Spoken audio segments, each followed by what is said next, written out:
আমি চলে আসি আপনার মূলনীতিতে। যে মূলনীতি থাকলে অবভিয়াসলি পড়বা। মূলনীতি জিনিসটা কি? ধরো একটা সোশ্যাল মিডিয়া সাইট, আমাদের সবচেয়ে পপুলার সোশ্যাল মিডিয়া সাইটগুলির মধ্যে একটা হচ্ছে ফেসবুক, টুইটার, আবার এখন টিকটকও আছে। সেটা তুমি করো, টিকটক করো। রিং লাইট কি করো? রিং লাইট নাই, রিং লাইট থাকলে তো এখানে একটু লাইটটা দিলাম, আরেকটু ফসা লাগতো। ওকে, নো প্রবলেম, আমি এডিট করে ফসা বানাই দিচ্ছি। ওকে, এবার শোনো, কেউ যদি একটা সোশ্যাল মিডিয়া সাইট খুলতে চায়, সে কাকে ফলো করবে? আমাকে, যে অ্যাকাউন্টিং পড়ায়, নাকি মার্ক জুকারবার্গ? কারণ সে সোশ্যাল মিডিয়া সাইট খুলে কি হয়েছে? সফল হয়েছে। তো কোনো কিছুতে সফল হওয়ার জন্য যে স্টেপগুলি ফলো করা দরকার, ওই স্টেপগুলিকে বলা হয় মূলনীতি। মানে এইভাবে তারা কাজটা করে কি হয়েছে? সফল হয়েছে। তারা যেইভাবে কাজটা করে সফল হয়েছে, ওইটাই হচ্ছে কি? মূলনীতি। ব্যবস্থাপনার মূলনীতি, হিসাব বিজ্ঞানের মূলনীতি, ব্যাংকিং এর মূলনীতি, বীমার মূলনীতি, মানে যেইভাবে বীমা প্রতিষ্ঠানটা চালাইলে ভালো হয়, ওই সিস্টেমটাকে, ওই স্টেপগুলিকে বলা হয় বীমার মূলনীতি। যেইভাবে ব্যাংকটা চলা দরকার, যেভাবে ব্যাংকটা চলতে হবে, ওইটাকে বলা হয় কি? মূলনীতি। যেমন একটা মূলনীতি হচ্ছে মুনাফার নীতি। ব্যাংকের একটা মূলনীতি কি? মুনাফার নীতি। আচ্ছা, ব্যাংক তো মুনাফা অর্জন করতেই হবে, এছাড়া কি ব্যাংক চলবে? তারপরে সততার নীতি। তুমি 5 লাখ টাকা ব্যাংকে রাখছো, তুলতে গেছো, না তোর কোনো টাকা নেই, বেঈমান। এমন যদি ব্যাংক করতো, তাহলে পুরো বিশ্বব্যাপী ব্যাংকিং ব্যবস্থা চলতো? ব্যাংক সৎ, ইজ এ সৎ পারসন। তুমি টাকা রাখলে টাকা আবার ফেরত দেয়, যদি না ব্যাংক, এই সরকার কোনো এখানে হস্তক্ষেপ করে, সরকার মাঝে হস্তক্ষেপ করে। একটু পরে আলোচনায় আসবে এটা।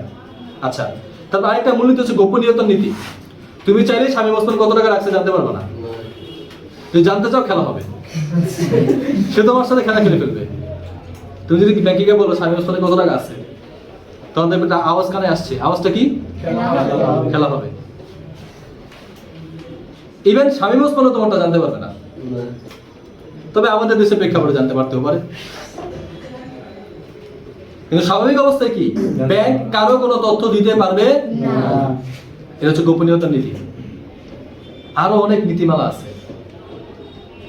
বিনিয়োগের নীতি। আচ্ছা, ব্যাংক তোমার কাছ থেকে টাকাটা নিয়ে বসায় রাখবো না, বিনিয়োগ করব, তারপরে ব্যাংক ডিম পারবো, এই টাকাগুলো ডিম পারবো, আরো টাকা হইব, ইনভেস্ট করবে না, নাকি ব্যাংক তোমার কাছে টাকাগুলো নিয়ে বিভিন্ন জায়গায় ইনভেস্ট করবে? সবচেয়ে বড় ইনভেস্টর হচ্ছে অন্যজনের ঋণ দেয়, আর সেখান থেকে কি পায়? সুদ। সুদ, নট প্রফিট, নট ইন্টারেস্ট। এটা কি? সুদ। সুদ পায়, সুদ দেয়। ব্যাংকের মূল আর্নিংটাই হচ্ছে সুদ পায়। ব্যাংকের পড়াগুলি পড়ো, ইভেন ব্যাংকিং ইন্টারভিউ যখন দিতে যায়, বলে আপনি তো জানেন যে স্পষ্ট সুদ হারাম, আপনি কেন আসছেন? এই কথা বলে কমন কোশ্চেন এটা ইন্টারভিউ ক্ষেত্রে, মানে ভাইবার ক্ষেত্রে কমন কোশ্চেন। আপনি জানেন না, উত্তর দেওয়া যাবে কি? আমি তো জানি না, আমি যাইনি, আমি ভেবেও বলি না। আমরা কমার্সের পড়াশোনা করছি সিম্পল একটা কারণ, আমরা এই ডিগ্রিটা নিয়ে অন্য কোনো কাজ করব। তুমি যখন হালাল রিজিক অন্বেষণ করা কি ফরজ ইবাদত, তাই না? সবাই জানি আমরা যারা মুসলমান। এখন তুমি যখন এই পড়াশোনাটা এই উদ্দেশ্যে করবা যে তুমি হালাল রিজিক অন্বেষণ করবা, এই উদ্দেশ্যে তুমি পড়াশোনা করছো, আর কোনো উদ্দেশ্য নাই যে আমি হালাল কামাই করবো, তখন এই পড়াশোনাটা হবে একটা ইবাদত। মুফতি সাহেব যারা আছে, তোমার বাসার পাশে যে মসজিদ, আর ইমাম সাহেবকে জিজ্ঞাসা করলো যে আমি যদি এই নিয়ত নিয়ে পড়াশোনা করি যে আমি হালাল রিজিক অন্বেষণ করবো, তোমার এই পড়ালেখাটা হবে একটা ইবাদত। আর যদি এই নিয়ত নিয়ে পড়াশোনা করো, আমি এই পড়াশোনা করে একটা ব্যাংকার হব, দ্য aim in life, বলো না? aim in life is to be a banker। ইংরেজি বাক্য ভুল হইতেই পারে, কইভাবে ইংরেজি টিচার।